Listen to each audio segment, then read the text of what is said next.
I am multifaceted. I am a puzzle piece to a greater puzzle. I am becoming each day. I think that my style says that I'm from a lot of different places, or that a lot of different places have made their imprint on me. My most important style items to me are my Maasai jewelry, and those are from my country and my tribe. My country is Kenya, and my maternal tribe, or half of it, is the Maasai. But I really like to infuse that with contemporary culture. My great-grandmother was actually abducted. She was Maasai, and she was abducted by Kikuyu warriors who came to her village. So my grandmother was abducted from her village and assimilated into the Kikuyu culture, and she was wed to my great-grandfather. Being born in Kenya, and that being the soil that runs through my veins, and then growing up in Colorado, which is a very different environment, could not be further from Nairobi, at the foothills of the Rocky Mountains. I don't feel tied to just one soil. Like, yes, Kenya is home, but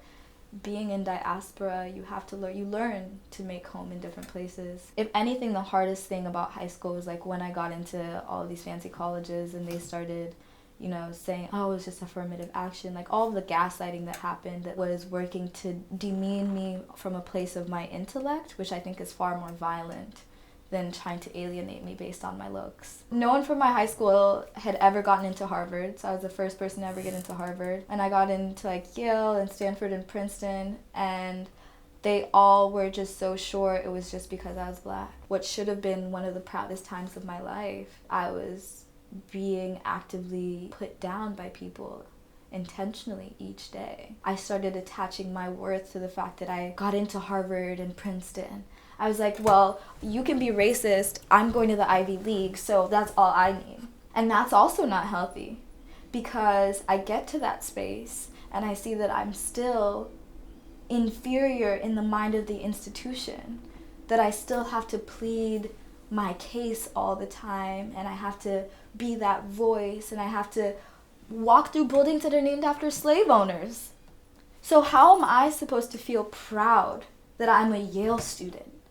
Feel any kind of, self-worth from that when the institution fundamentally does not value me? My experience made me realize that to do truly revolutionary cultural work, you have to escape the institutions of academia, which were really created out of a colonial need to condition people into a certain way of life and a certain way of thinking, and to condition people to uphold the status quo. I also just like to wear my friends' clothes, and it's a way that I carry them with me. So both of these are items that my friends have gifted to me, and so my style just says that I pick things from different places and I carry a lot of people in my heart. So right now I'm wearing clothes that remind me of my friends. This shirt says Black Minds Matter by my friend Peter J. And then these pants, they were made by another friend of mine, Jojo Abbott. So these are my jazzy pants. I was wearing these every weekend when I had my red hair, because it was just so in sync with everything. I have another one of the Maasai necklaces on. It reminds me of the Khmer women, who wear the gold rings on their neck. I always wear it a little bit tighter so that it has that look, and it's an interesting feeling wearing it on. I used to wear this outfit a lot when my hair was brown, because I felt like a little earth baby. This is my first time wearing it with different colored hair, and it definitely is bringing out another energy. I feel far more femme when I wear this. It's just softer. And this is my protection belt. I got this in thrift market in Nairobi for 50 cents. It was 50 Kenyan shillings. I remember finding it and being like, what? Someone just gave this away? My mom always gets on me because I never ever buy myself new shoes. She'd be like, how do you have all these clothes and you have no shoes? And so I randomly found these shoes and I got them for myself, and I've just kind of been wearing them with everything. My hair is one of the best ways to make a statement. It is my crown. Yes, the Bantu knots. I've been braiding my hair since I was in high school. So a couple of months ago, I started this journey to travel the rainbow with my hair. So I started with red, and then I moved to orange and yellow to channel fire energy, really. And now I'm at this rainbow spectrum. I used to straighten my hair my freshman, sophomore year. It was never a compulsive thing, really. It was just also what my mom did. We would just, go to the salon, and this Ethiopian woman, we would drink mango smoothies and straighten our hair. But then as I was going on the internet, I realized that hair was this very political thing, and it was why am I straightening my hair? And I started wearing my hair natural. That's where the practice of self-care first introduced themselves to me, was through the natural hair movement, because it would take me hours of like deep conditioning, twisting out, detangling. Like the whole process was very ceremonial, like ritualistic. My makeup is really just me doodling. I channel a lot of energy through my eyes, and it's how I make connections to people, and it's how I express my vulnerability and my strength at the same time. I literally have a feeling that like channels from my chest up my throat, and just like comes right out of my eyes. My biggest struggle has really been in, taking the pain that I receive from the world in the form of trauma and like classism, anti-blackness, etc., and finding ways to not let that manifest as bitterness in my heart. As someone who is very passionate and loves to create and write and spend time with people and learn from people,